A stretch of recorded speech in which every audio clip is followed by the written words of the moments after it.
Et si je vous disais que vous pourriez réduire votre risque de maladie cardiovasculaire de près de 50%, et ce, qu'en effectuant 3 à 6 minutes par jour d'activité physique de haute intensité? Trop beau pour être vrai, vous me direz, mais c'est ce que des chercheurs ont récemment démontré. Dans cette étude, Stamatakis et ses collaborateurs ont investigué l'effet d'effectuer de brefs moments d'activité physique d'intensité vigoureuse, comme par exemple monter les marches rapidement, sur le risque de mortalité prématurée.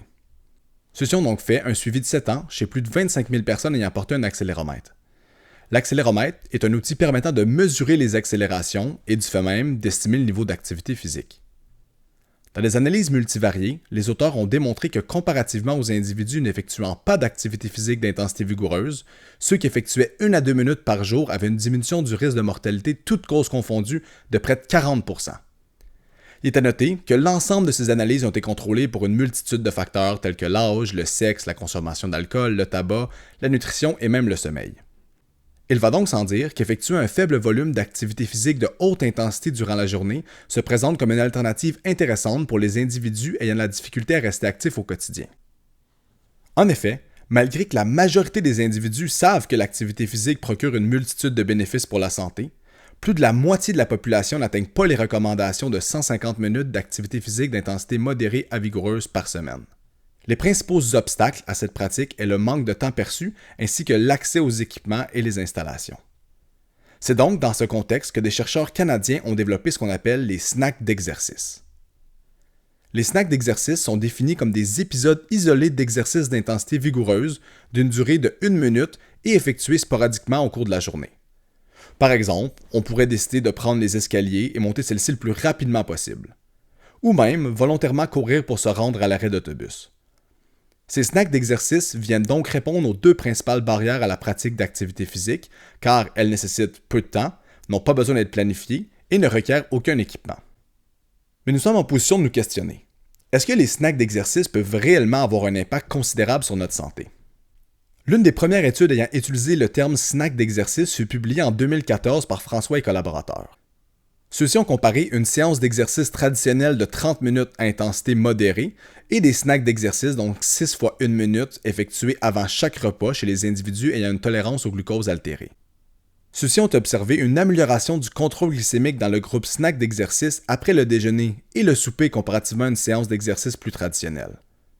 De plus, cette amélioration dans le contrôle glycémique a perduré dans le temps, soit plus de 24 heures suivant la séance d'exercice. En revanche, le protocole utilisé dans cette étude comprenait un échauffement ainsi qu'un retour au calme, ce qui totalisait des séances de près de 20 minutes. Ce type de protocole ne concorde donc pas avec la définition publiée par Islam et collaborateurs en 2021, considérant que le volume était trop élevé. L'étude de Raffaelli et collaborateurs en 2020 ont désiré investiguer l'effet de briser la sédentarité avec des snacks d'exercice de courte durée. 11 participants en surpoids ou obèses ont effectué 2 conditions. Soit rester assis pendant 9 heures de temps, ou entrecouper ce 9 heures d'attente avec des snacks d'exercice de montée de marche de 15 à 30 secondes à chaque heure. Les chercheurs ont montré que l'air sous la courbe pour le niveau d'insuline et d'acide gras libre était plus faible lors des snacks d'exercice comparativement au groupe contrôle. Ces résultats démontrent donc que briser les comportements sédentaires avec des snacks d'exercice se présente comme une approche intéressante pour améliorer la sensibilité à l'insuline. D'autres études provenant du laboratoire du Dr Little et Gibala ont voulu observer si les snacks d'exercice pouvaient améliorer la capacité cardio-respiratoire, soit le VO2 max. Ceux-ci ont donc randomisé 24 jeunes adultes dans 2 groupes. Un groupe contrôle, ainsi qu'un groupe effectuant 3 séries de montées d'escalier durant la journée, et ce, 3 fois par semaine. Les chercheurs ont observé une amélioration du VO2 max d'environ 5%, et ce, en seulement 6 semaines. Ces résultats ont également été reproduits dans d'autres études utilisant des protocoles sur vélo plutôt que des montées de marche et ont obtenu des résultats similaires. Finalement, une de nos études présentement en processus de révision par les pairs a désiré comparer l'acceptabilité des snacks d'exercice dans le milieu de travail comparativement à une séance d'entraînement par intervalle. Les résultats ont démontré que les snacks d'exercice sous la forme de montée d'escalier étaient 1. Faisables et 2. Considérés comme plus agréables à pratiquer comparativement à une séance de HIIT, et ce, pour un même volume.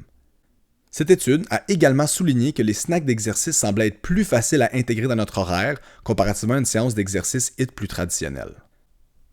Donc pour conclure, les snacks d'exercice peuvent engendrer une multitude de bénéfices sur la santé. Par contre, plus amples études devront s'intéresser à différentes populations et différents types de snacks d'exercice pour qu'on puisse établir des recommandations qui sont propres à chacun.